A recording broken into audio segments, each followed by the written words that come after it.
and we'll start this session in the next 2 minutes sharp.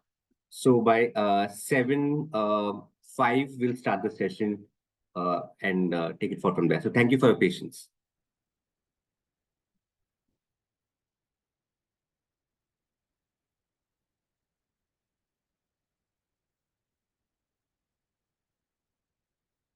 Uh, Session, the inaugural session of weekly Wednesdays for the PGP for round two.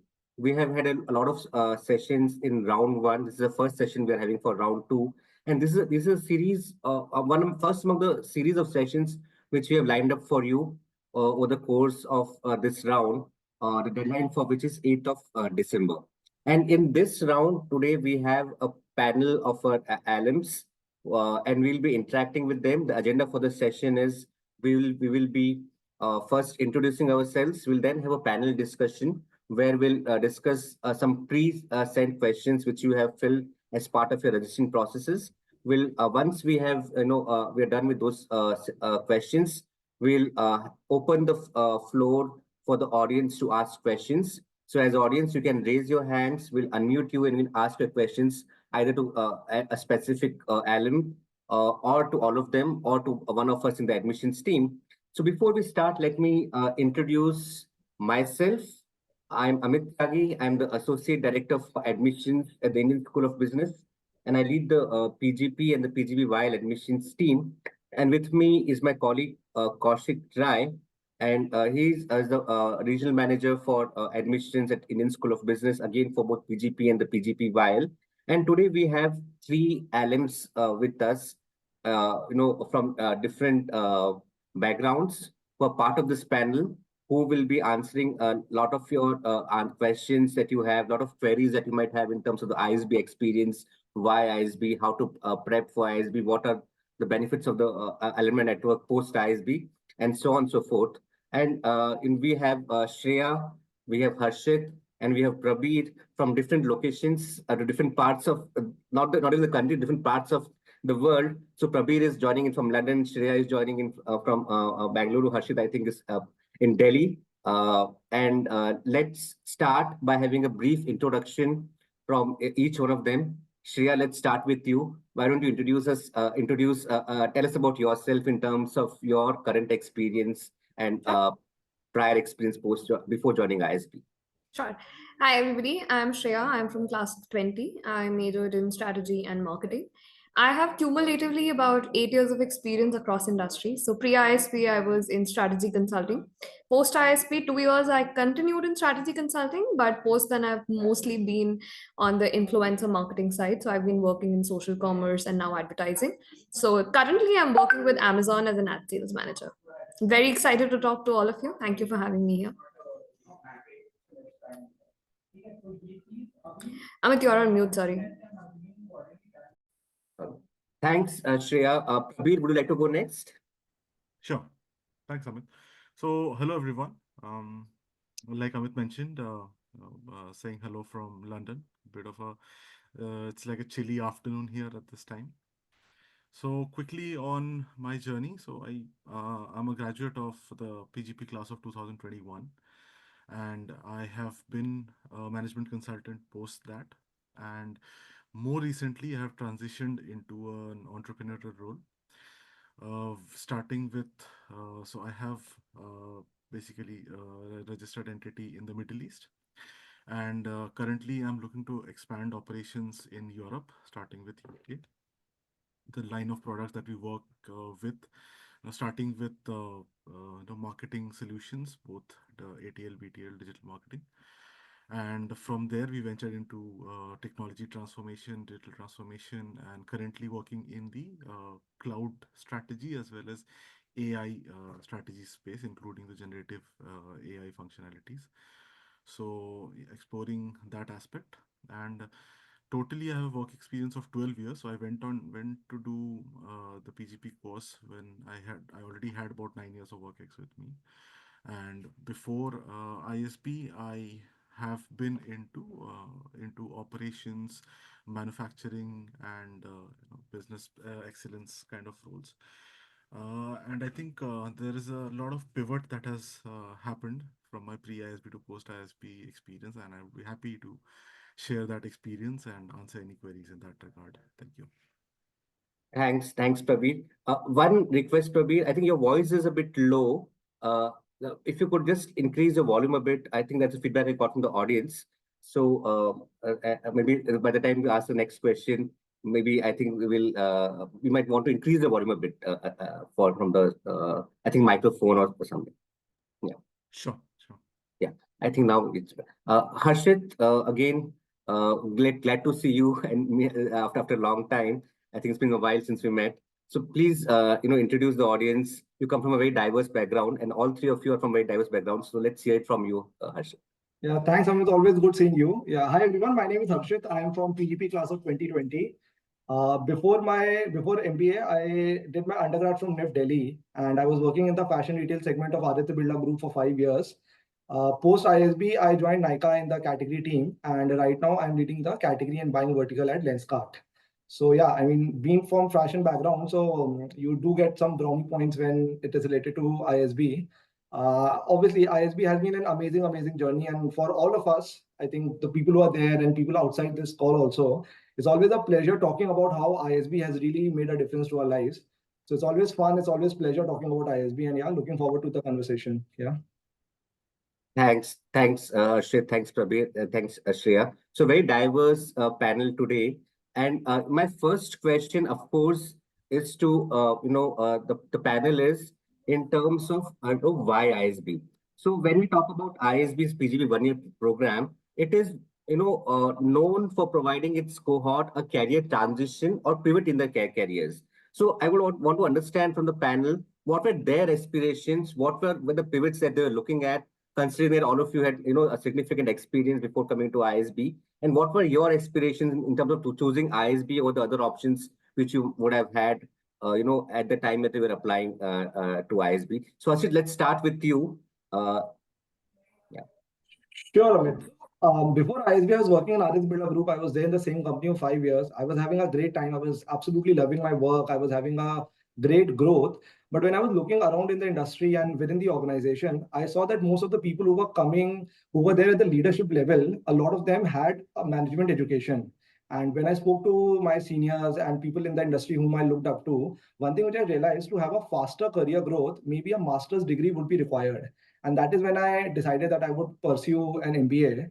Now, when it came to decide which college, I was very active in reading, talking to a lot of alums who were in India and outside. And I got a sense that the whole India story, India growth story, and this is again, I'm talking about 5 years ago. So right now in hindsight, obviously, it feels like that India was destined to grow. But that time also, there was a lot of sentiment that India's growth story is going to be on a different level. And that is why I was quite keen in pursuing my education from India. In case of ISB, the best part was that in India, you were getting a global experience, which, as per my research, as per my talking to different alums from different colleges, there was no other university which was giving that experience. There are a lot of other absolutely amazing universities in India also and abroad. But basically, what I was looking for, ISB somehow ticked all the things. Another thing which was very important was the post ISB career aspirations, the post MBA aspirations. So the industry where I wanted to work, the companies which I was targeting, most of them were coming to ISB for placements, and that further strengthened my whole belief of joining ISB. Another thing which really helped me was I spoke to a lot of alums, and unanimously the response which I got from everyone was extremely positive. So, keeping everything in mind, my short-term, long-term durations, and what ISB had to offer, I decided to prepare for my entrance exam and then apply to ISB. Yeah. Thanks, Harshit, for that detailed answer. Prabir, you had a significant work experience prior to ISB, almost 7, 8 years, if I'm not mistaken. And a lot of our candidates with 8+ years of work experience, when they ask us, they're very specific questions. So, being somebody with 8 years of work experience, what should be my pitch to the in terms of the admissions narrative? What was your reasons? What were your aspirations? How did you play it in the admissions application and the interviews? Sure. So I think I saw a question also from one of the participants here about high work ex. So it's true actually. Even I was very apprehensive with high work experience, because typically in India, if you see most of the B schools, the the general range for the experience is usually lower than at least 8 years, I would say, with what I came in. So I was looking at programs that could actually help me uh, with that kind of work experience, because the expectations post the course would also be such that you need something commensurate to what you have worked so far, and the skills and competencies that you developed so far. Then you would like to be in that kind of a profile post that experience as well. So I was looking primarily at the top B schools, both in India as well as abroad. In fact, it's an anecdote I would like to share, that I had a couple of my very favorite schools. Like, I had a admit from IE Business School in Spain. I had a 30% scholarship from there as well. And then I had a couple more offers from other European B schools. I was looking typically at a 1 year course, because again, I think it's understood that with a large experience, the opportunity cost of spending, as much time with an education, that increases.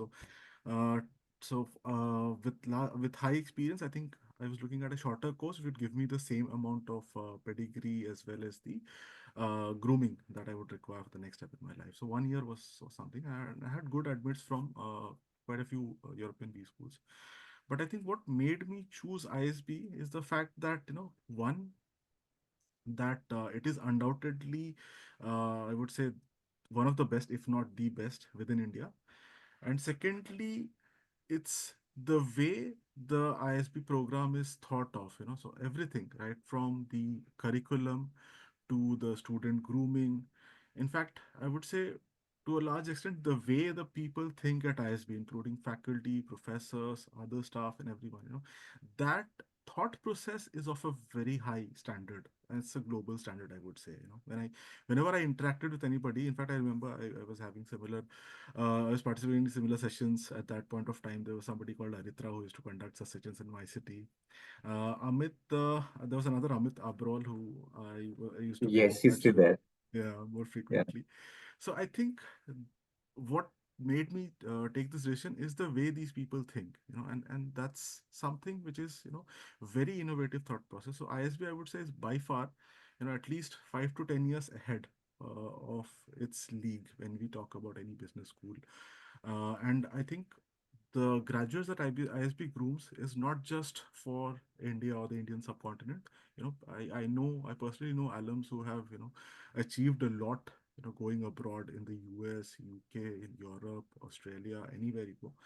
And I think, despite the fact that it being a relatively younger B school, I think the level of achievement that ISB has been able to contribute towards the career journey of its alumni has been phenomenal. And I personally had spoken to a lot of alums, and I think that gave me the confidence to choose ISB over all those B schools. And I mean, Thanks. I would say I have no regrets at all on that Sure, decision. sure. Thanks, Prabir. And as you mentioned, even though we are a young B school, the kind of impact that we have had.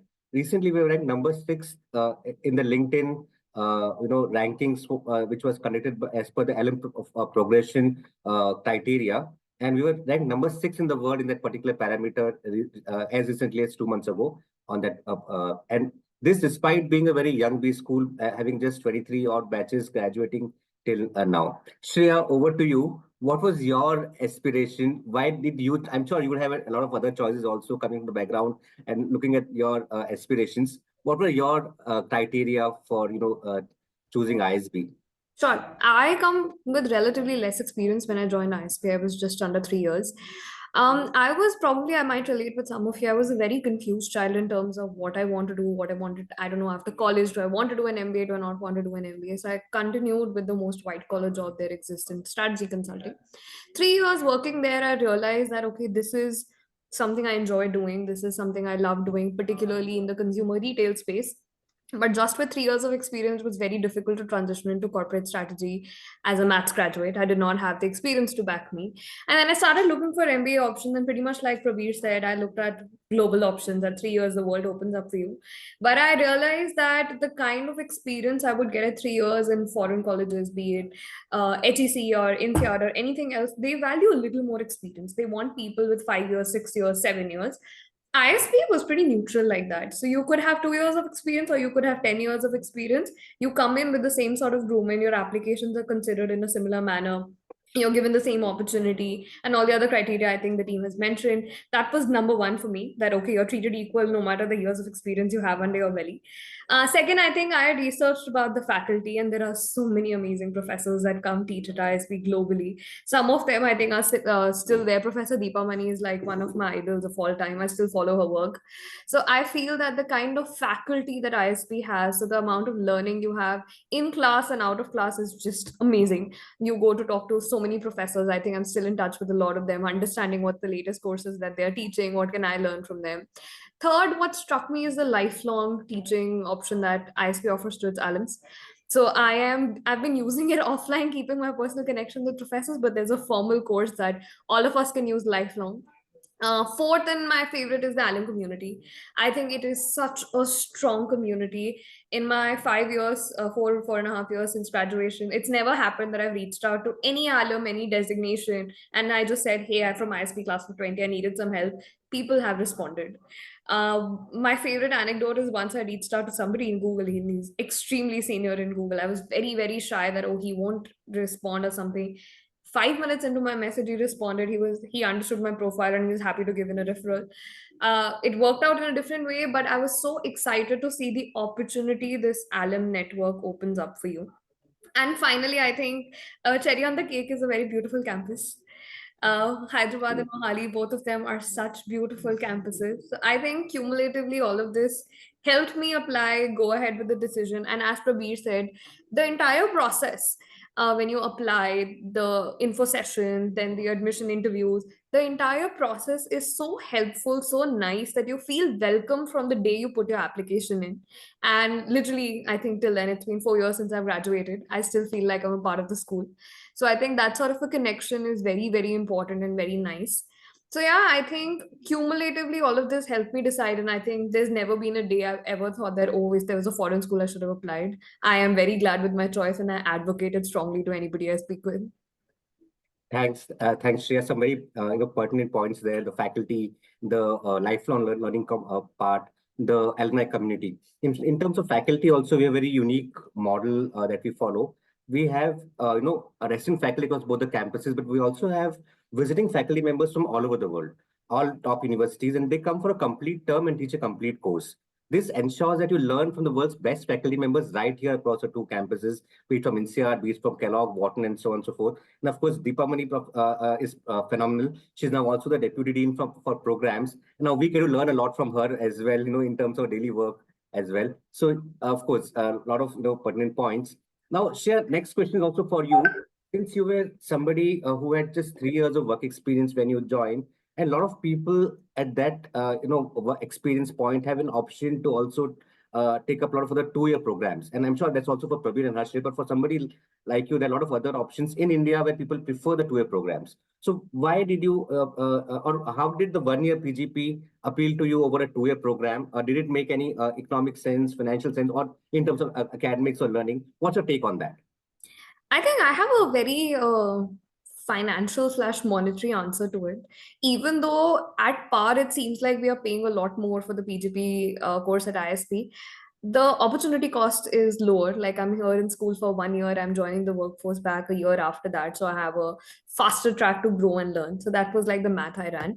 And secondly, I felt that ISP has a higher ratio of people with experience. So at 3 years, I would sound cocky if I said I'd learned everything I could from my peers at my level, but I was looking more towards like an average experience at ISP is 3.5 years. So I wanted to learn from people who come with more experience. who come in with a diverse set of skills. They have learned a lot in different industries. So I can see the two people in the room also are very different. So Harshit and I, we in the same batch, and we had such a diverse set of students. So all of them ranging from 2 to 10 years of experience had a lot to teach me. So I think I valued that. And in terms of the rigor, I feel that the rigor remains the same for anybody who I have a cousin who applied last year to ISB, and she asked me this question that, oh, but when do you party in ISB? Honestly, hand to heart, you have plenty of time to do that. You go through an entire 2 year journey in a year and you don't even realize it. There is no compromise on, sometimes we feel that, oh, they teach a course for 8 weeks or 3 months, we only learn it for 6 weeks. Is there something we learn less? Not at all. It's more rigorous for sure. I can't comment on any of the 2 year programs of how rigorous they are. ISP is rigorous for sure. So you have to be prepared for an action packed year. There are 10 things happening at the same time and the same day. And by 10, I mean 5 of them studies related, 5 of them co-curricular party related. So there are 10 things happening from day one to day last. But I felt that also, I sort of was more prepared for that matured student life than I think 2 year programs offer at times. My brother went to a 2 year school, and I see a difference in approach between him and me. He was a fresher, so he valued that more. I came in with experience, so I valued people with more experience than me a little more. Right. And in terms of curriculum, as you mentioned, there's no difference from a 2 year to a 1 year program. You have the same 14 core courses that you studied, and similar numbers you study in a 2 year program in the first year. And then you take electives, 18 or electives in the second year to a course, and similar 18 electives you take in the 4.5 terms later terms. The only difference is you'll not have breaks in between like a 2 year program. So there's no term break, there's no summer break. I think your term ends on Friday and the next term starts on Monday. That's the case, I guess. But to your point, Amit, I think even those 4 day breaks we made most of. So Of between course. term 1 and term 2, 4 days are more than enough for us to enjoy the break. Sure, I guess you have a point to make here. You smiling. I mean, everything in ISB is very intense, right? I mean, so whether it is academics, the break that we used to get, as Shreya is also saying, that we used to make most of it. So wherever you go, whatever is happening, everything is on a very, very, very intense level. And that is something I think which ensures that within a year, we are able to cover most of the things. I think one thing which I want to add, a B school or any management education, the most important thing is to have a very sound perspective, right? I mean, subject knowledge, there's a limit. I mean, you keep studying and there's no end to it, but it's all about building that perspective, having that point of view, and that is something which is very essential. And because of the diverse background which is there, people from really, really different backgrounds. There's somebody who's a doctor, somebody who is working in merchant navy, somebody who is an engineer, somebody who's a CA. When people like from such different backgrounds come together and discuss things, it really, really helps in building that perspective. And I think that is something which stays with us. And that is, I can say, pre-ISB and post-ISB, I think that perspective and point of view is the most difference. Yeah. So, yeah. Prabir, what's your take for people with higher experience? So for them, I guess it makes more sense to be in a 1 year program versus a 2 year program. Absolutely, absolutely. Because I think one thing that you also mentioned, Amit, is the number of contact hours or touch hours is largely the same compared to what Yes, ISU yes. provides in 1 year to that in a 2 year program. And like Shreya also mentioned that the opportunity cost. So 2 years out of work or joining the workforce after 2 years compared to that, if you can do it within 1 year, then 1 full year, that is the cost that you have to sacrifice if you go for a 2 year program. So definitely 1 year program that way is economically, it makes much more sense. Also, I think, with higher experience, there are a lot of things that people have already experienced as part of their work or career journeys, right?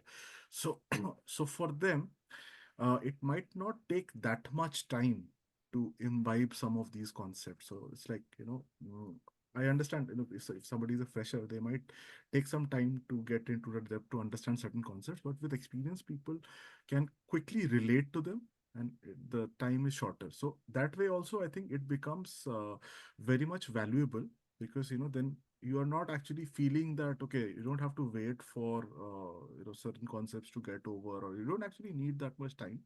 And I think it is, in terms of pace, I think it syncs very well with your learning ability. So I think that way, people with more experience have actually an advantage to pursue a 1 year course. Great. Thanks, Prabir. So the next question is, in terms of the classroom experience. I'm sure a lot of candidates, when they come to us, they say, in my essays, I want to, in the essays they write, I want to do marketing, or I want to do strategy and then move on to a consulting role. But I'm sure it doesn't work out that way for most of the candidates. How was your experience like? Did you go in with any preconceived, ideas that this is what I'll do, this is how it will go, and then this is how it will. And did you change that at ISB, or did you, in light of the new information, how did your classroom or the elective strategy go in the 1 year at ISB? Probably, maybe we can start with you Yeah, again. absolutely. So, I mean, to be honest, yes, I had a kind of mindset that this is what I want to do in the later part of my career.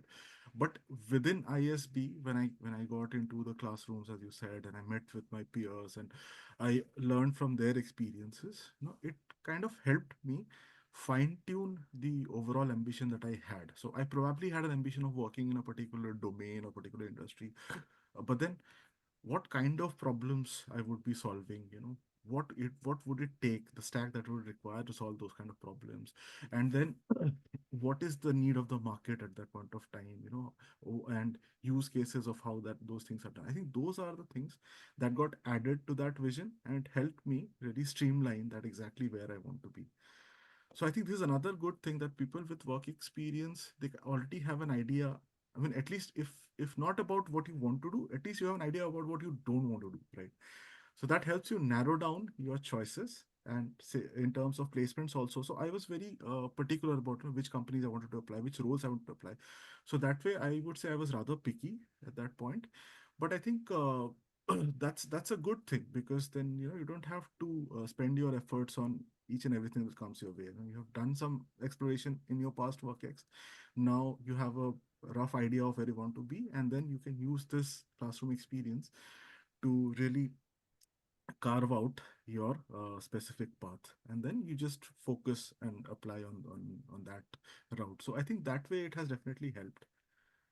If I have to give an example, I would say I knew, so I had a brief amount of entrepreneurial stint also before ISB, right? And at that point of time, I realized that I needed some amount of financial background into my competencies, because I used to be a hardcore mechanical engineer, right?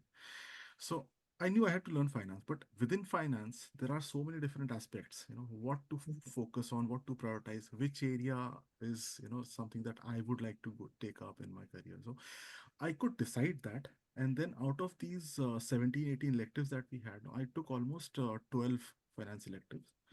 And, all the people in my class were from finance background, either the CAs or people from venture capitalist and PE backgrounds.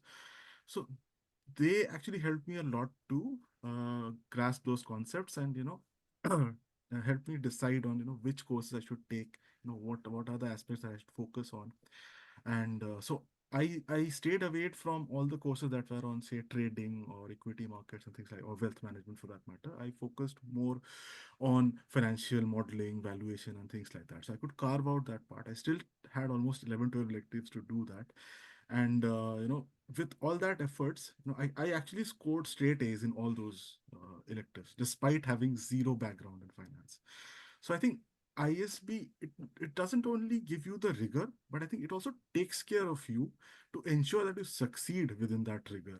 So I think that was my experience personally. Great. I mean, thanks for detailed answer. A lot of insights for people, who come to us asking about how they should craft their, admissions narrative. That's something for people with higher work experience you can take away from this answer. Shreya, moving on to you. You came with a lesser years of work experience, a different spectrum. So, what was your thought process in terms of, the classroom? What did you come with, in mind, and how it changed over the course of the year? Or did it change? I think, contrary to what Prabir said, I absolutely didn't want to study finance. I did like the first four mandatory courses that I had to do. I was like, okay, I was dreading them. I come from a maths background, so I enjoyed the linear programming courses and statistics. But even then, I was like, okay, I'm not sure if I was ready for them. But at the time of giving and taking exams, I was probably a little more worried that, okay, I'm out of practice to study. But if I look back, literally every term, I have learned so much. There are so many terms that I feel that we use in our everyday language now. and everything we've picked up from classrooms. One of my most favorite courses are two electives. So one is negotiation analysis, NEGA. The other is arts of communication. In NEGA, we learned a term which is called BATNA. And I think that has become like a household term for me. Every time, partially, sometimes I talk to my mother and I say that. And I realize that I think somebody even asked that question to Harshit's point, how do you get that perspective? You don't get it. You come with an open mind, and a year later you just realize you have transformed, your perspectives change, your vocabulary is changed. Classroom learning, I've always been a straight A student loving classrooms. ISB just makes you want to love them more. Even at an 8 a.m. class, sometimes when you're drowsy and you're sleeping, even then, I think some of the elective courses just wake you up. Professor Voleta's marketing course, I think, is probably one of my most favorites to wake you up. If you're in a class, those topics they teach in such an intriguing way. Professor Arunachalam's class is one of the electives, and it's one of the highest bid courses. I think people who are not even doing marketing wanted to attend professor's classes just because they're that nice. We have a finance professor who comes in jumping around the class. So the finance course itself becomes interesting. You learn so much from those in a 6 to 8 week span. I feel that even the courses I probably skimmed through, I did not score A's. I barely managed to pass. I've learned something from them. So even if I learned something from student participation, like somebody asked a stupid question I probably wanted to ask, I was just glad they did. I didn't, but I learned something. So I think my favorite part of ISB for a huge part was classroom learning, and then carrying that learning back to our quads. A lot of times, I think Harshit would relate. A lot of we would be sitting in the atrium, a bunch of us just debating over what we learned in the class just now. People coming with such contrary opinions, but you take those learnings outside the class, debate it out, probably take it back to the classroom the next day. So I feel classroom learning for me was huge. But it did not change my perspective in terms of what I want to do next. It helped me learn a lot more. It helped me identify some weak spots in my holistic learning, that okay, I know these 6 topics, I don't know these 3. Probably ops, I wanted to learn a lot more. Finance, I wanted to learn a lot more. If I want to become like a CXO, these are the gaps I want to fill in. uh, I had, like, I think only thing about ISP I feel is, since it's a shorter duration course, you need to at least come in with a plan ABC. You can have up to plan E, one of them might work out, but you cannot walk in blind, having no idea what you want to do. The school gives you enough direction. The school takes care of you. There are guidance sessions. There are alum sessions starting from term 2. So there's no dearth of guidance. But at the same time, realistically, at least with my experience, I realized that there are 900 students competing for a placement in ISB and about 1,000 outside. So you need to be smart about your choices. There is no dearth of opportunity, but like anywhere else in the world, you need to be a little more informed, a little more smart about leveraging those opportunities. Yeah, agreed. And I think for the audience, the key sentence here is don't walk in blind.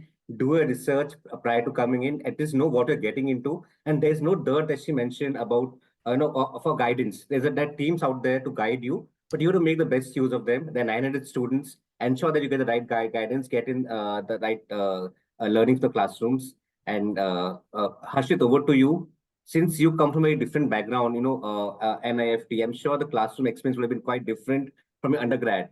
What is your take on the classroom In experience? undergrad in NIFT, we didn't have even a single book. And that is what I tell my friends, that for 4 years of undergrad, there was not even a single book that I studied. From there to ISB, where we had for one subject 300 pages of coursework, which we had to complete in like 6 weeks. So that was a complete drastic shift for me. One more thing, I think just adding to what Prabir and Shreya said, I had a slightly different approach. And I think that is the best part about ISB, that people with very, very different approaches and everything works out. And that is what I think that is the best part, that you go with a thought process and you think that this works for me, and then somebody else with a completely different approach, and that is working for that person. So to each its own. I was coming from a very niche background in the fashion field. So I came with a very open mind. While I was certainly prepared to a certain extent that what I want to do, but for me, it was more exploratory, where the idea was that I'll talk to alums, talk to my peer group, and figure out what are the different career opportunities which are there. Over the course of time, I realized that maybe fashion, retail is something which is very close to my heart, and that is what I want to pursue further. And this is again 5.5 years back. I also realized that e-commerce is something which is coming up. I have worked in offline before, and e-commerce is something which I'm not that acquainted with. And thanks to the overall learning, thanks to the exposure that we got, thanks to all the different sessions, That is what I zeroed on, that okay, e-commerce is something which will be a good value addition to my overall profile, and that is then again made all the efforts that ISB had to offer to move in that direction. In terms of classroom experience, one, for me it was tough. It was definitely not easy because the kind of subjects which were there, neither I had understanding of finance nor I had understanding of good maths. So there was some, maybe one or two subjects of marketing which I was good at, but then I realized that people with me are even better in those subjects. So I mean that was the good part, or maybe the bad part, but yeah, all in all, it was a very different experience. What happens is when you are always catching up, there's a lot of learning which happens, and I think which is the best part. Maybe I knew that most of the people in the batch know more than me about this particular subject, but I knew that in the end my learning will be maximum, and that is what I was looking at. So yeah, overall, I think a lot of learning. There are a lot of learnings which have stayed with me, which we are able to use in day-to-day work. So yeah, that was the whole experience of classroom. Yeah. Also, would you want to touch upon the study group? Since you talked about, some students being, good in some areas, you being good in some other subjects. So, how do the study groups come in? How do they help in terms of catching up? So let's say I'll take example of my study group, and the good part is a lot of shuffling which keeps happening. So for first two terms, there will be one study group, then third and fourth term, there will be another study group, and post that, depending on your electives, you have the choice to make your own study groups. So let's take any study group. In my case, I had one person from commerce CA background. I was there who was from a slightly marketing and fashion background, and then there were three engineers. As a group, we knew one thing, that come what may, we'll be able to handle it. If there's anything, any assignment which is quant heavy, we have engineers who are there to take care of it. If we had a finance heavy subject, then we had a CA or a commerce grad who would help us out. And if there's something which is related to marketing, I knew obviously I'm there for some of the other things. So in a group, when you have people from very different backgrounds, each one of us help each other, and that is where I think the P2P learning comes into the picture. I still remember there were subjects like FADM and MADAM, which is financial accounting and managerial accounting, and one day before the exam till 1 o'clock there are P2P sessions which are happening, and the CAs are teaching us, and we are like, okay, I'm not understanding anything, and they're helping us out. Even till 4 o'clock, 8 o'clock is the exam, and till 4 o'clock we're just trying to understand the concepts to have a better understanding. So the bottom line is that the network provides you such amazing opportunities for learning, that there's hardly anything which the peer group or the ISB fraternity as a whole there'll be no dearth of learning. And yeah, I think that is something, the peer group I think is the biggest takeaway. I think most of the things that I've learned is from my peers. Yeah. So talking about peer group for learning subjects or in the classrooms, what about learning beyond classrooms on the campus life? So how did that help? Were you part of any clubs, social, professional, or other aspects of learning, sports maybe? Yeah. So do I take it ahead? Yeah, go ahead, Yeah. Rashid. So a couple of things, when in fact recently also somebody asked me this question, that what is the fondest memory from ISB? The fondest memory from ISB is not about academics. The fondest memory is not about placements. The fondest memory is that after placements got over, the theatre club had organized an event where people who had not acted before can take part. I had never acted in my whole life, very bad in acting. And for around, I think 1.5, 2 months, I prepared, and eventually I got the Best Actor award. It has got absolutely no significance, right? But when I look back, that is the proudest moment for me from ISB, because ISB gives you that option to try something, fail at it, and still the cohort is there to support you. So people who were there, part of the theater group, they were the ones who were conducting sessions. One of my batchmates wrote the script, and he was a director, and they used to tell how to act, and then we did a rigorous preparation. So just the fact that something which I've never tried, not related to academics, not related to placements, anything, to try at it, to excel at it, is something which is very close to my heart. And the second thing which I want to really emphasize is sports.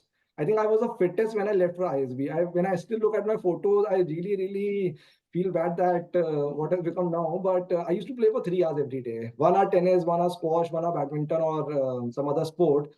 And after placements gets over, there's a lot of energy in the campus. Everybody wants to try out different things. So in terms of everything, I mean, these are again non-classroom, non-extracurriculars, nothing related to placements. But yeah, just the whole enjoyment part, which really makes a lot of difference in our overall thought process. Yeah.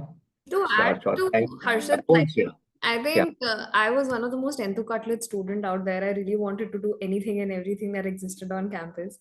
I was not chasing for grades, so I was actually off that race. A lot of people are, and it's an absolutely fair thing to do. So anybody applying, please do that. I had given up on them very early on. I wanted to make the most of my experience in a different way.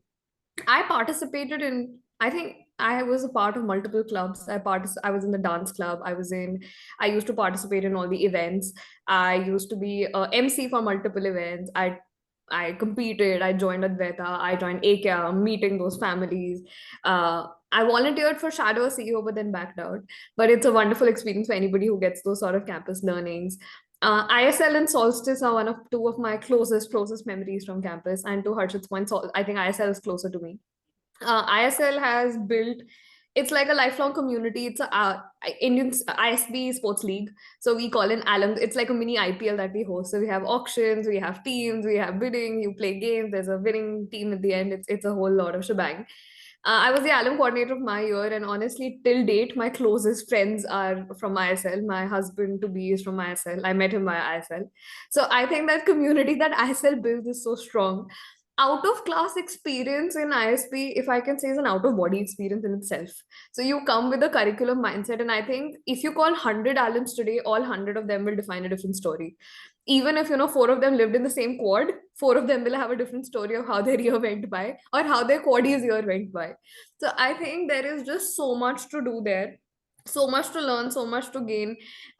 We like Harshit said that there were sports people used to do, there was theaters, there were so many new things people tried and did that nobody could ever do. I used to wake up at 4 a.m. sometimes to go play badminton. I've never done that in my life after ISP or before ISP, but just because my quaddy wanted to do, sometimes I've done that. So the amount of holistic personality development that you have outside of classroom, I think, is, I would like mark that a point above classroom learning. There is so much you learn from your peers, and I'm not just talking about fun and all of that. Even if you were to talk in some conversation at cafeteria, I've learned so much about like fintech. A lot of my friends were heavily into that. They would like talk about that, educate me. They would talk about startup investing. I learned so much about that. So out of classroom experience, if I could simply say, for me, is an out of body experience. You learn so much.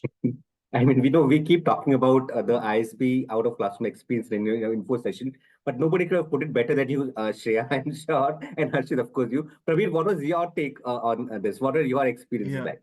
No, while absolutely, I think they touched upon the right chords. The amount of energy that you get at certain points of time during the course, and then the involvement, the enthusiasm, all that is like electric on campus for sure. I know every batch usually creates a rock band of its own. There's a theater group, where actors or aspiring actors are groomed, and then they get a chance to come on stage and portray. In fact, I'll just add a few, personal experience there. So I have witnessed even professors, faculty, they come on stage with the students and they do one act plays and participate in the acts and shows and things like that. So it's like it's while in class there are different roles, but outside of class these roles completely change. I've had a lot of professors come to my studio and we have partied together, we have played the guitar together, sang songs and all that stuff. I mean, it's so I would say apart from the formal atmosphere, there's a lot of social interaction that happens not only within the students but also between students and other members on campus.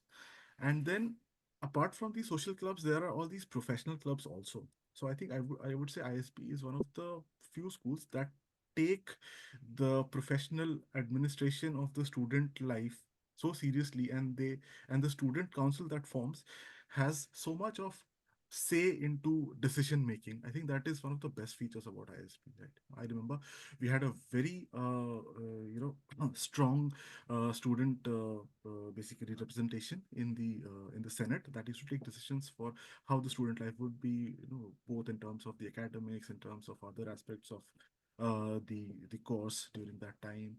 And there are all these professional clubs where, in fact, I personally was a president of one of the professional clubs which was into infrastructure and real estate, and we used to really help the cohort get experts and their insights from outside. We used to reach out to different senior leaders from esteemed organizations, we used to invite them over to give us talks and kind of explore that space.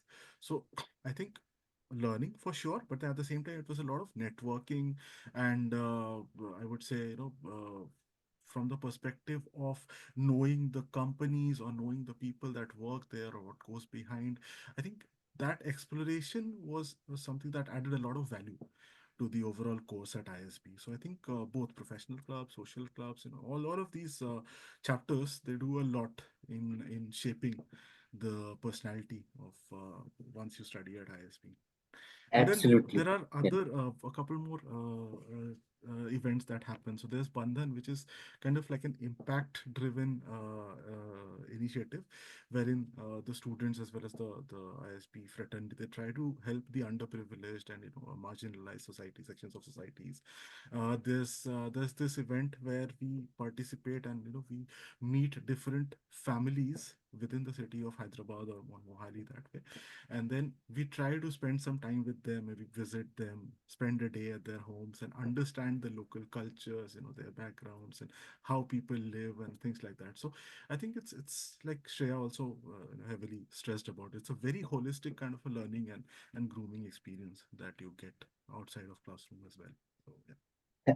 Thanks, Prabir. And for the audience, you heard about the various activities and plethora of activities that you have apart from studies, and you have a lot of say in the campus also in terms of the student body. There's a student body, graduate student board, the different position of responsibilities, clubs, and so on and so forth. So students have a lot of say in terms of what kind of activities and campus life they experience in the 1 year at the campus. So moving on, the last question before we open the floor to the audiences: how has been the journey like post ISB? So we talked about, you mentioned about lifelong learning. So how has that lifelong learning, how has ISB enabled that lifelong learning for you post graduation? I know it's been just 4 years for most of you. How has that experience been post ISB in terms of maybe meeting alumni or learning from them, connects, and so on and so forth? Shreya, maybe you want to go on? Sure. Sure. Yeah. I think ISP's lifelong learning goes one of the two ways for me. One is definitely LRC has a lot of resources we alums have access to forever. Second is I think it opens up. Every time I've had a question and I've written back to the alum association, I've always gotten a positive response. Either they'll connect me to the professor or get me the course material, guide me on basically how I can resolve it. Sometimes an answer is as simple as you can talk to this alum, somebody who's been in close touch or something like that. Second, there have been courses that you can audit and do again. So every elective term they open it up to the students that these are the courses you can have, like it's a very nominal fee you can pay, and you can either attend on campus or off campus, whatever works out for you. So you attend those classes live with those students. I've never done it, but I've always been very excited to take one up. I just never have been able to fit that schedule post COVID. I think life's gone upside down, so I've never been able to fit it into my schedule, or frankly never had the guts to go back to the classroom again. But that's an opportunity I open that email every time I get it. And finally, I think my peer learning continues. Life has changed, and I think somebody asked this question in the chat box in terms of how do you transition. I think I've always transitioned only because of the alum group. As I mentioned the Google example, I got through like 7 rounds there. Somehow the timing didn't work out and I took an alternate opportunity at the time. But I have been able to transition every time because of an ISP alum. My favorite example is when I switched from core strategy consultant to Meta. I I changed universes, not even like go 180. I went like I don't know what direction.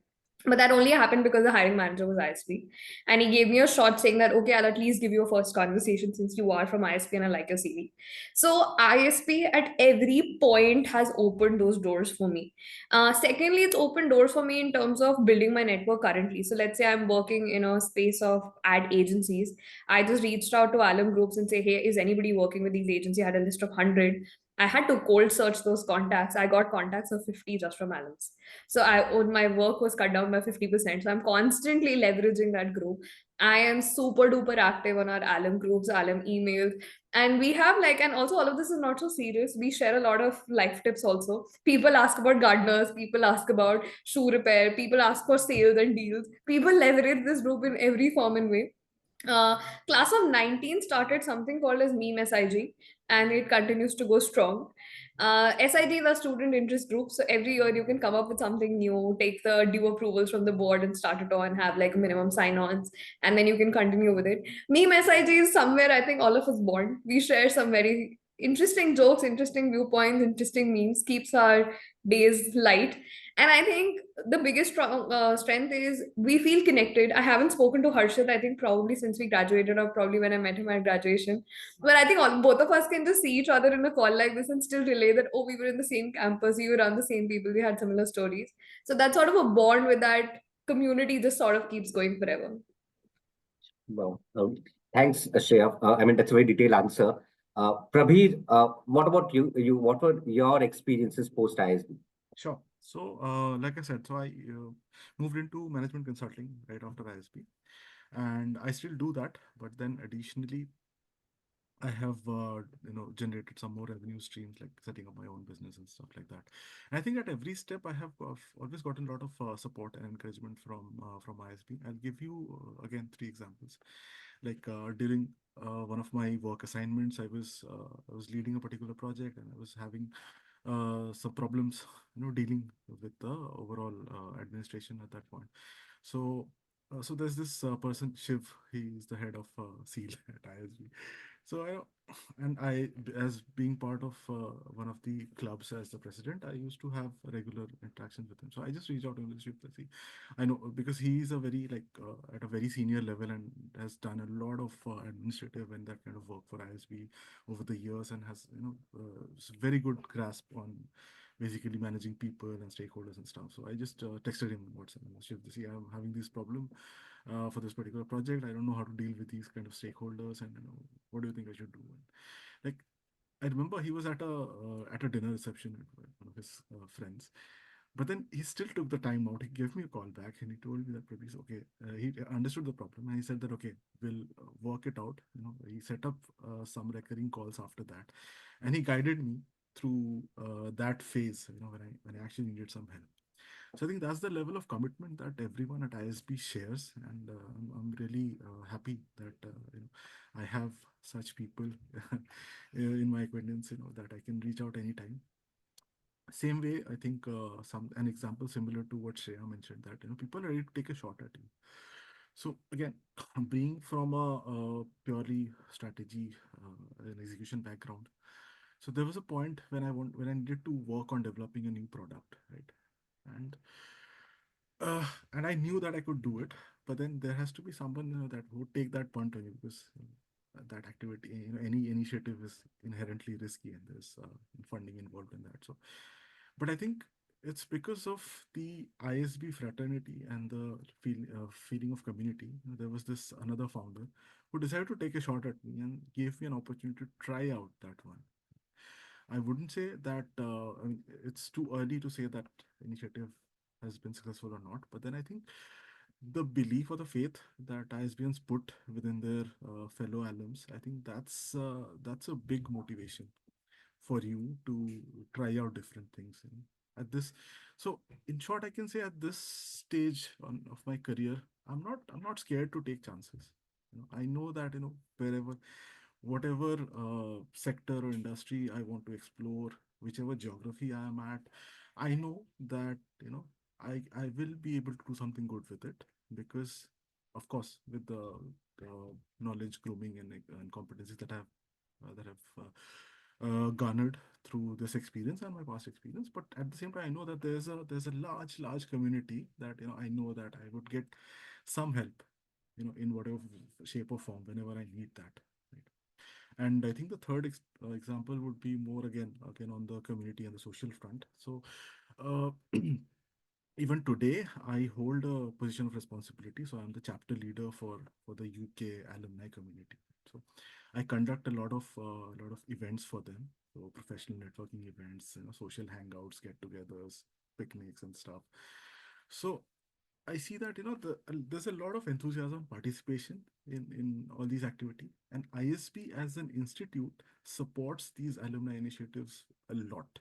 A lot. I know the level of support, say in terms of doing the admin part, creating say the creatives for that, posting it, publicizing through various social media channels, also earmarking specific budgets for these events to be conducted. And not only that, ISB is so cognizant that they're always willing to hear the difficulties that we face. So as an international chapter, obviously, in terms of funding, the requirement that we have is not similar to what a domestic chapter would need, right?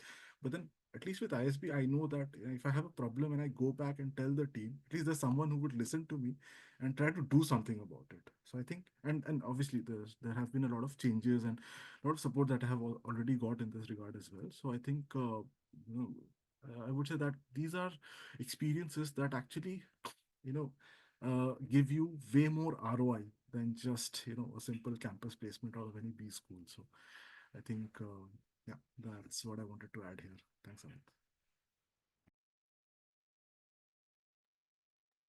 So, Amit, you're on. Thanks, Prabir. Thanks for your insight, not just on this question, but during the course of the session. I know you want to leave at 8 and you have a meeting at 8. So feel free to drop anytime you want. We'll move on to Harshit for his insights. Harshit, you've already been, very active in terms of the interviews, in terms of info sessions. You've never shied away from attending any session that we've called you for. What are your takeaways from the network?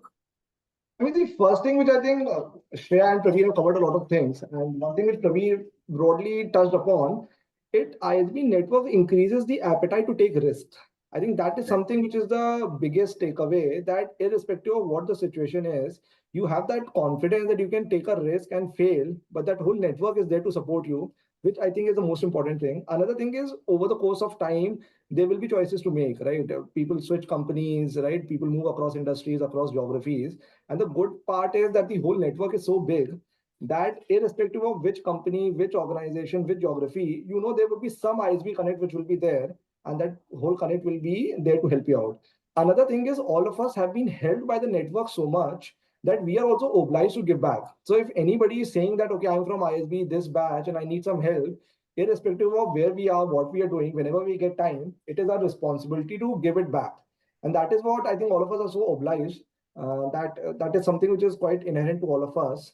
So yeah, I think Prabir and Shreya have already covered, but the whole part, that risk-taking appetite and just the confidence that you have your people around to help you out. I think last thing on this is, even during the course, your batchmates, they have seen you through thick and thin, right? They've seen the highs and they've seen the lows with you. So whenever you have to make any decision, whether it is professional, personal, there's somebody with a very strong intellect with whom you can go and discuss the ideas and get a very, very strong perspective. So whenever I'm in a dilemma, whenever I have to make a choice, first thing I do is I have a support group, 3-4 close friends, and I just dial up to them and have a conversation. And somehow after that conversation, things are much better and more clear. So I think that is something which really, really helps. Yeah.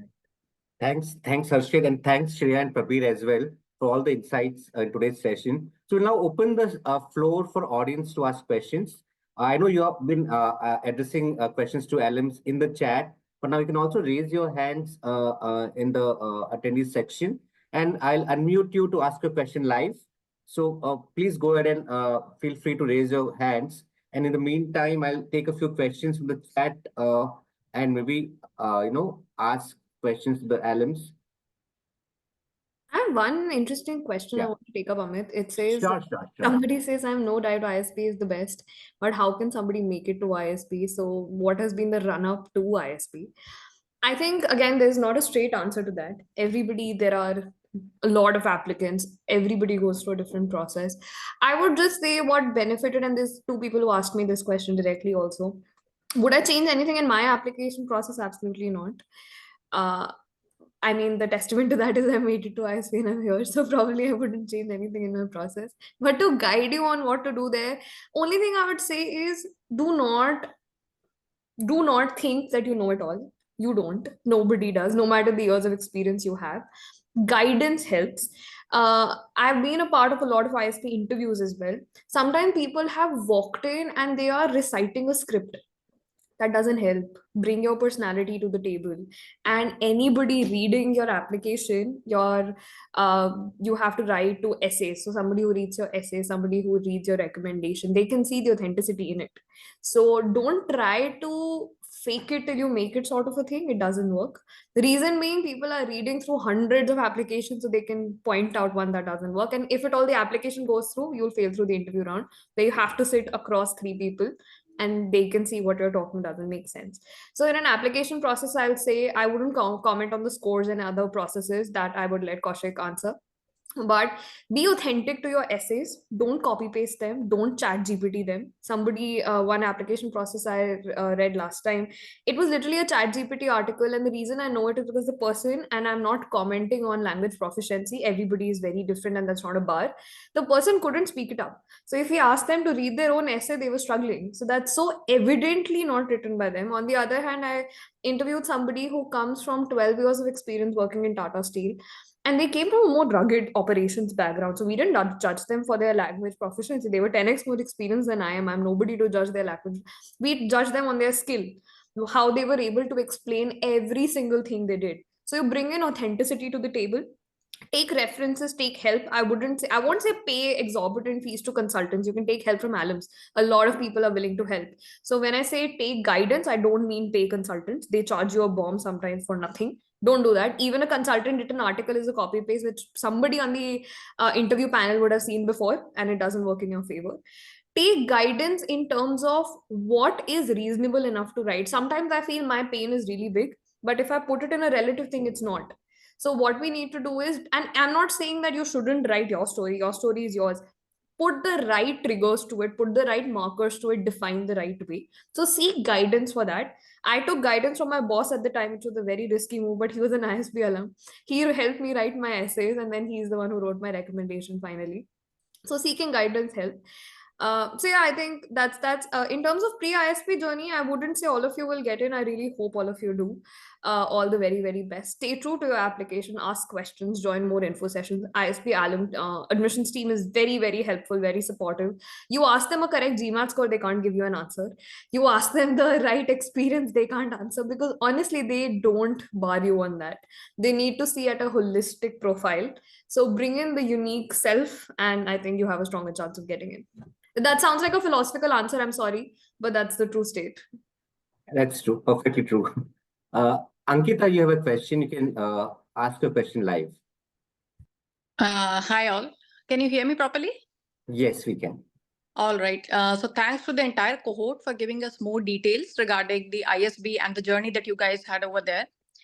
Just to give you a brief update, like I resigned from the VP position from a very esteemed organization, and I did hear all of you what kind of training and what kind of curriculum is being covered in ISB. My only question to the entire team is, I did hear a lot like what you guys are into, what kind of curriculum is there. So we worked extensively on that part.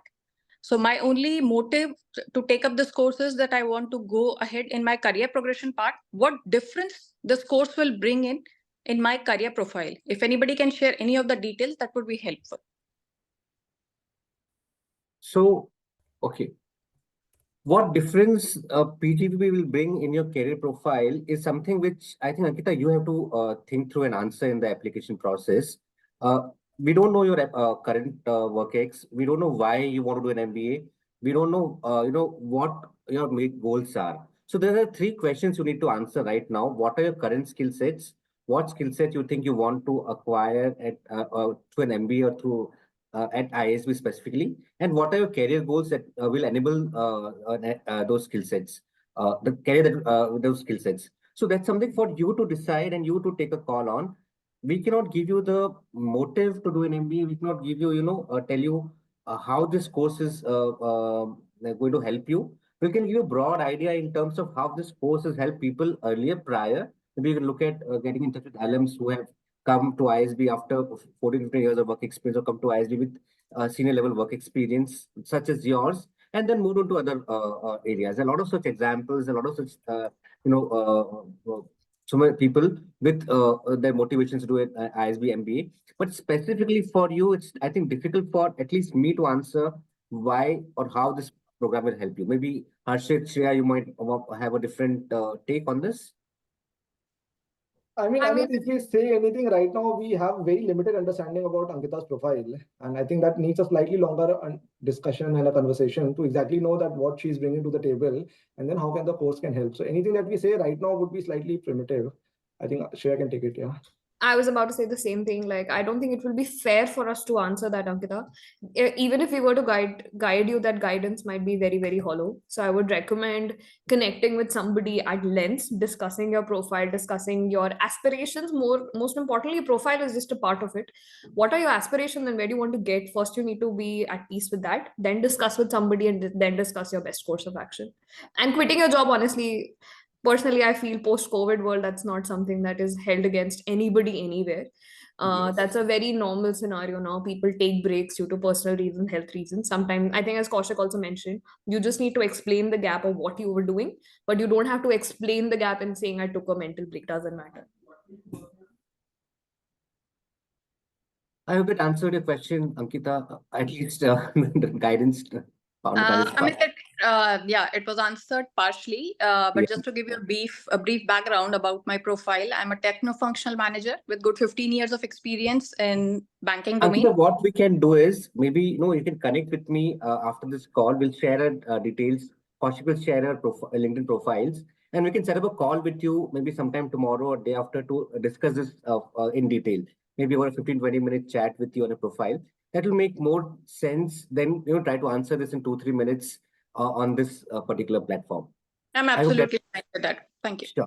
So I think Kaushik will share the details and you can get in touch with us and we'll have a conversation on this maybe shortly tomorrow. Kajal Gupta.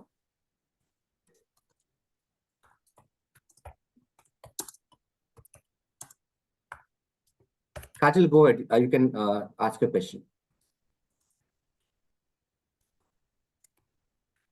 Okay, I think she's facing some issues. So, Krishnan. Hi, Amit, Shreya, and Hi. Harshit. Yeah, so I just had two questions to pace out. So one thing is, how was the intense 1 year MBA program for you, right? Like, how did it pan out for you, and how is it that you kept yourself engaged with various things that would be going on? Although I've heard in bits and pieces and tried to put together various answers that you've given so far. And the other part of this is, some things that you didn't know before starting your MBA that you wish you would have known, for the good or the bad. So yeah, those are the two things that I'm curious to know about in brief or in detail. Yeah. Perfect. So I think that's a good question, Krishan. First thing first, ISP has this famous term called FOMO. Mm-hmm. So that is a perennial state of existence over there. Okay. So from day one to the day you graduate, you feel like you're missing out on something. And that something could be chilling with your quad mate, could be finding love. Some people do, some don't. Some feel like, oh, I didn't play sports. Some feel I didn't study. Something or the other you will miss out on. Reason being, there is just so much happening. There's 600 unique people on campus. There are 30 clubs. There are at least 5 events happening parallelly. You can't split yourself in 5. You have to pick and choose your battles. You have 24 hours in a day, and if you want to survive a year, you need sleep. So even if you were to sleep 6 hours a day, 4 hours a day, you need sleep. So out of the remaining 20, you'll have classes, you'll have assignments, you'll have study groups. Harshit painted a very nice picture of study group. Sometimes study groups really gel together and they're friends forever. Sometimes they just come with such polar opposite opinions that you just don't see eye to eye. So those assignments take a little longer to work on. So it is a very individual journey. At the end of the day, I feel that I won't speak for Harshit, but I think I can say for most of us in a way that none of us regret it. None of us feel, oh, shoot, I missed this during my journey. You feel it in a way that, okay, probably I would have wanted to do this more, but if you start reflecting and writing a timetable, you didn't have the time to do that. Some people just literally enjoy, like one of my closest friends, all he did was sit in his quad, chill with people, have chai, have food, cook food, and that's it. And he's very content. On the other hand, it's me. I would jump around. I participated in 20 events during the year. I would go through every club. I would randomly join parties. And I would come back and be like, oh, I still missed out on that. So it has to be the personality you are. But at the end of the day, you have to be content with all that you did. You don't lose out. ISP has so many opportunities. You want to sing at the top of the roof, you can do that. You want to go dance in atrium, you can do that. You want to study in a room, you can do that. You want to pick a library book, have a book club in the LRC, you can do that. So it gives you an opportunity to be yourself and explore and more. So you decide your own journey in terms of what you want to do. You will feel the rigor. Sometimes you feel that your body is giving up, your mind is giving up. You want to be more active, be it academic activities, be it, score that extra grade, or be participating in some club, taking up a position of responsibility. That is something you need to, at some point, sit down and write that there is only so much I can do, and what is higher up my pecking order. Do I want to chill Right. with my friends? Do I want to go play badminton? Do I want to study? Do I want to finish an assignment? Do I want to learn driving? You have to pick your pecking order. Nobody else can do that for you. And as I said, like, four people living in the same quad will have some very different journeys. One might come back at 5 a.m., the other might wake up at 5 a.m. So you have to pick your battles. Second, in terms of what you asked, what did I not know about MBA before? I would say everything. I was delusional when I joined ISP. I thought that, oh, I am an A-lister. I've always gotten straight A's. I've gotten through ISP. I'm this, I'm that. And I joined the school day one. Week day one, I saw 600 smart people around me. I'm like, oh my God, I am not the best I thought I was. I'm not saying in a way that I started second guessing myself, but it was a reality check in the sense that there are so many talented people and all of them are in the same roof. So you learn a lot. There is so much to learn. And I didn't take it, I mean, people can take it in a competitive sense that I don't know how to survive, I don't know what to do. I took it in my stride that I just have 3 years of experience. At the end of it, all of us are going to go back with the degree. Some might earn 10 lakhs more, some might earn 10 lakh less. Time will balance it all out. Eventually, you will reach happy places where you want to be. I didn't know a lot about placements. I feel that ISP slogan is, and if you get through, I'm happy to guide you through placements. And this is my favorite thing to do every year. Something works out is something I heard throughout the year. It was the most irritating thing I heard during my year, but this is the same advice I give to people now. It will always work out. It might not work out in the rosy sense you thought it would, but it always works out. When I got Right. off campus, I didn't get the job I wanted, but currently I got two jobs that I aspired for and I'm acing for. And I got a lot of people saying, how did you get through? What profile changes did you make? I went from management consultant to influencer management, an unheard of transition for myself. An Mhm. ISP degree and my hiring manager being from ISP is a single thread of why it happened. Then I would say, if I were to break an ice for you, it is going to be rigorous. You'll have to be absolutely delusional to believe that you'll come cakewalking through ISB. You learn how to study. The 300-page book that Harshit mentioned hits you on day one. So you can take your time to absorb, but you can't fall in the league where you say, I won't study, I'll probably eventually study, I'll still get the grades, I'll still get the job. There are people who are going to study from day -1. So you are in a highly competitive state, but that is something you just get through. So I'm saying, even if you are not a straight A student, there is a path for you. If you are a straight A student, there's a path for you. There's a path for everybody there. But it's rigorous for, even if you're doing 10 social activities in a day, it's rigorous. So it's at the end of the day just 1 year that you get. First term goes on knowing people, knowing the campus. Both campuses are beautiful and big. You need to understand the campus. You understand people around. You understand subject. You get into the rhythm of studying. Second, third term starts building on activities. Starts preparing you towards placement. So ISP, I think, beautifully does this. Placements happen somewhere around fourth and fifth term, but they start preparing you from term 2. So they want to give you ample time in terms of guidance, in terms of figuring out, Got in it. terms of talking to Okay. alums, what you want to do. Mhm. Term 5 onwards, once you're placed, like, there's a lot of studies. Every term 3 to 5 are very, very rigorous, but you never feel it. Like, if I explain it to you right now, you'll just be scared. That's why I'm not doing that. But Okay. when you're All on right. campus, you love it. Like, every single ounce of it you love. And term 5 onwards, I think you have the most amazing memories. You have a lot to do in terms of social activities, personal activities, while picking up the electives that you want. As Prabir mentioned, you can really, define your academic journey there. You can pick up the courses you want. You can pick up as many courses as you want. Somebody touched upon exchange programs. A lot of people do that. It, Mhm. I wouldn't comment on the importance or non-importance of it. It's an experience that you may choose to have, may not choose to have, up to every individual.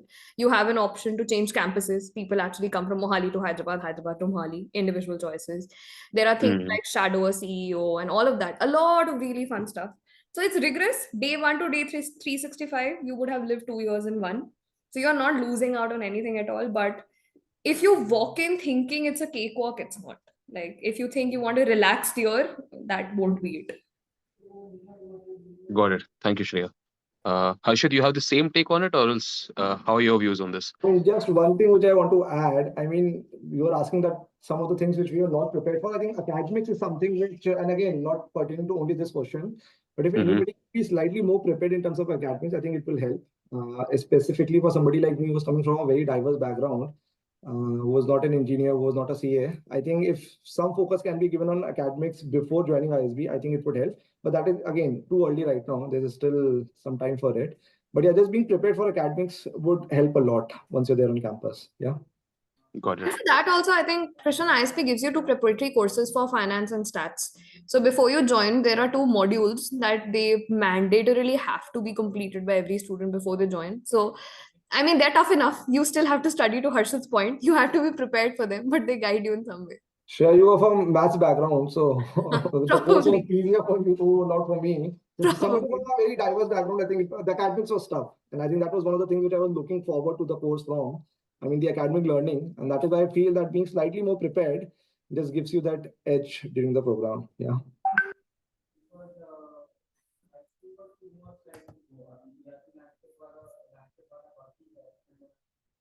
Sir, Amit, there's you are on mute. Sorry, Amit, you are on sorry, mute. Yeah. sorry. Thanks, both of you for the answers. Now, somebody's asking about feedback on last year's application. Or if you're a reapplicant, yes, we do offer you feedback on your last year's application. So if you're not made it last year, you can write to pgp@isb.edu and ask for a feedback, and one of us will get in touch with you from the admissions team to give you a feedback on what you could have done better last year and what your profile now looks like. So this is only for people who have reapplied, who had applied last year and want to apply again this year. Then there are a few questions on GMAT, GREs. As I mentioned, Shreya also mentioned GMAT and GRE. There are no cutoffs. We only have a holistic profile-based process. So cutoff is on the profile score, which comprises your WorkX, your test scores, your essays, your ACADS, your extracurriculars, and so on and so forth. And if you get a higher GMAT score or GRE score, that increases your profile score and your overall score, but it doesn't in alone ensure that you get a offer, or it doesn't alone ensure that you are getting a good scholarship. Overall, score matters for both offers and scholarships. Are there any changes in the interview process this year? There are no changes in the interview process. Only thing is you have to attempt 2 essays at the beginning of the interview. There'll be 2 on-the-spot essays, which you'll be writing before you enter the interview room. So I don't see any more questions right now. If there are any questions, we'll wait for a minute. You can raise your hands or type them in, and we'll be happy to answer them. We can take 1 or 2 more questions.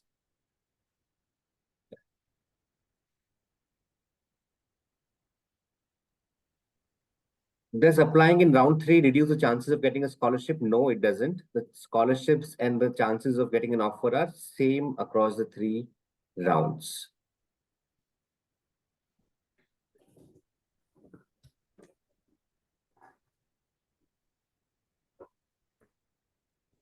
So Kajal has this question on NGO that Yeah. So does working in NGO pre and post MBA offers free deduction or scholarships? No.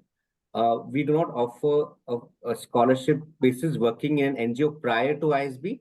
But if you intend to work in the NGO sector, development sector, government sector, after graduating from ISB, you're eligible for a Develop India scholarship, where we won't give you fee waivers, but we'll be giving a stipend of up to 30,000 rupees per month for the next 2 years.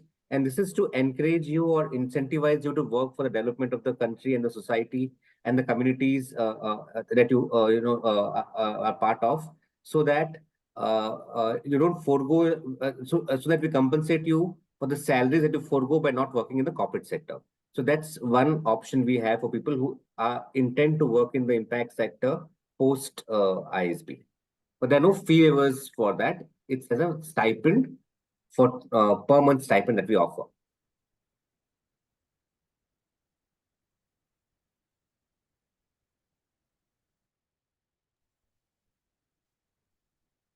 Shreya, Harshit, did any of you do the experiential learning program, the ELP? would you want to touch upon that for Arya? She's asking about ELP in particular, what it is like, and how do we get an ELP project? I didn't do one, but I know about it. Harshit, did you take Sure. up?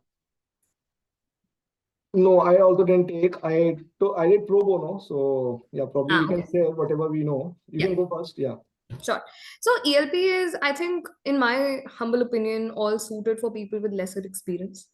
I wouldn't say it's a rigorous project that you take up. You actually work on a real problem statement that a company and a client is working on. So you help them with that. You help them with the project report. It's a team of 4, 5 people who would actually submit a proposal. And if you're selected by the particular company, you go on and do it and you solve that program real time. It's a lot of people applying those learnings that you have. So a friend of mine did it in product management. So she was transitioning from general management to product management, and ELP helped her. Like, so when she was actually applying, it helped her prepare for it. ELP, I don't know if it actually helped her in her application for roles or not. I can't comment on that because I think it was still live at the time, but it helped her evolve her learnings a lot. So she was a YLP coming with 2 years of experience. So ELP helped her build that transition learning, and that's what it did for her. It adds to a rigor a little bit because it's not that straightforward to manage a live job project while managing studies and placement prep. So it's not that easy, but I think it offers and it lends itself to a lot of learning. I think Harshit's experience might be more relevant since he did a pro bono, which is slightly similar. There's something of similar lines, that it's not graded. The good part about ELP is that if there's anything specific that you're looking forward to prepare yourself better for the placements, you can raise a request to the team also, and they will bring in the relevant projects. So there's a project which will be rolled out, and then the teams that are interested, they will apply for it, and then the organization will make a selection out of it. It's just that, as Shreya mentioned, if you want to transition into a certain role and you don't have any prior experience, ELP gives you an opportunity to have that learning and to show a very positive sign to the recruiters that this is something that you are keen and interested on. Yeah. Thanks, Harshit and Shreya. So, Vijay has a question. Based on past year's data, how many seats will be left over in round 3? So there's no leftover seats as such. We don't have a quota for rounds. That's so many seats in round 1, round 2, round 3. The cutoff. The seats are allocated based on the cutoff. So there's a cutoff defined in the beginning of the year, and anybody who meets the cutoff will be made an offer. The cutoff can only go down across the round; it cannot go up. So that's how we manage the seats across the rounds. There are no quotas for round-wise seats. As long as you meet the cutoff for the year, you'll be made an offer. And that's why, sometimes you see the seats or number of people in the class fluctuating. There's no fixed number like 820. It could be 824, it could be 830, it could be 816, it could be 810 at times, depending upon the people who meet the cutoff for that particular year.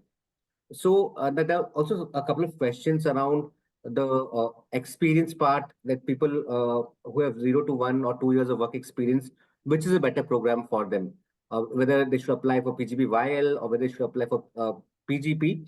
So the key difference in the PGP YL and the PGP is for people who are with work experience and who want to pivot their careers or transition their careers into different industry functions.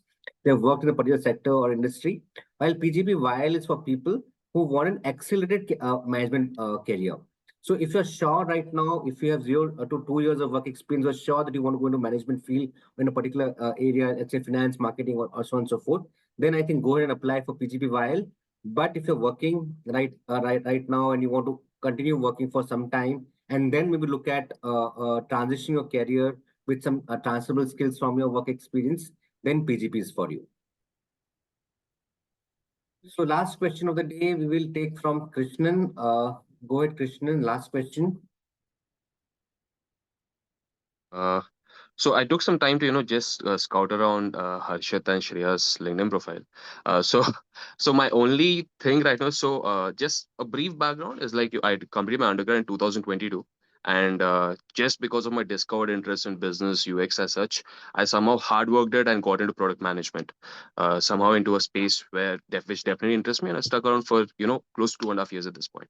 So if I apply, I'll have around 3 years of experience in total if I manage to get through.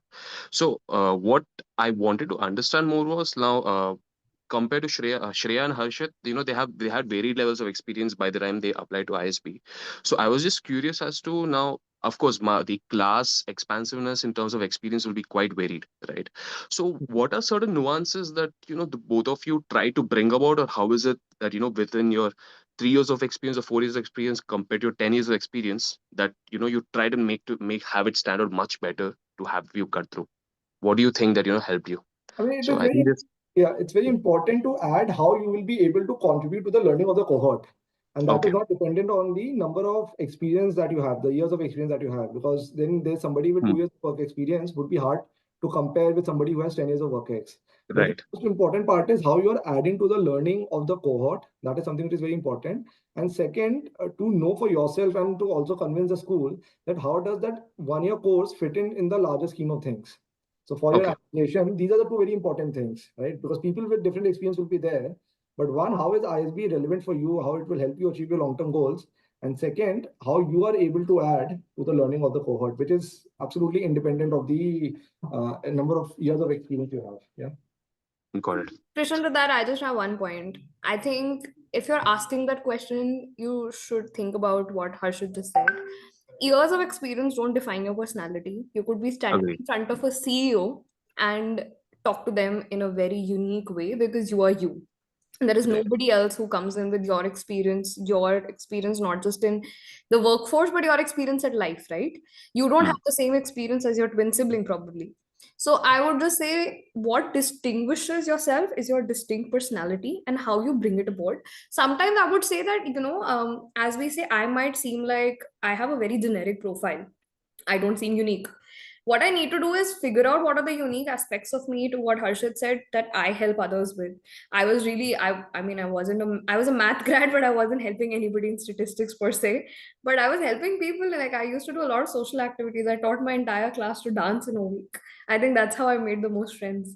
Like one of my closest friends I met just because he wanted to do a CPG course case together.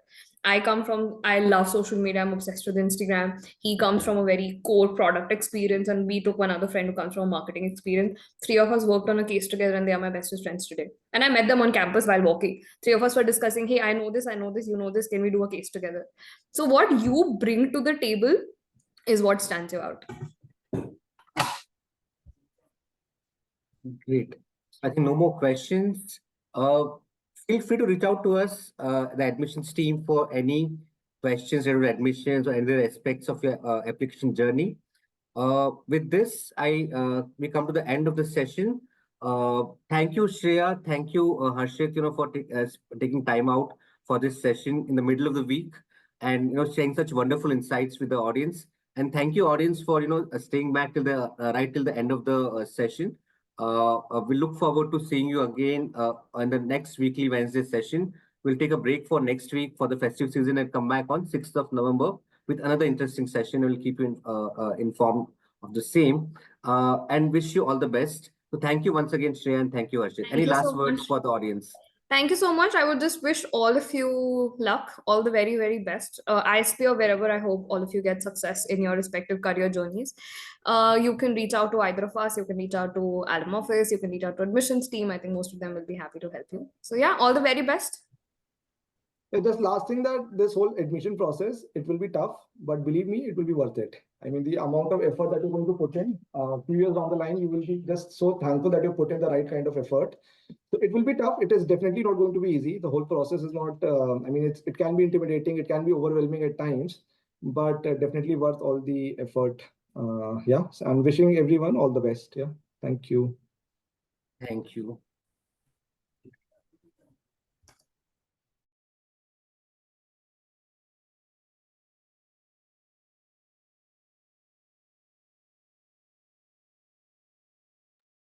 Thank you from the AV team. You can stop the recording now.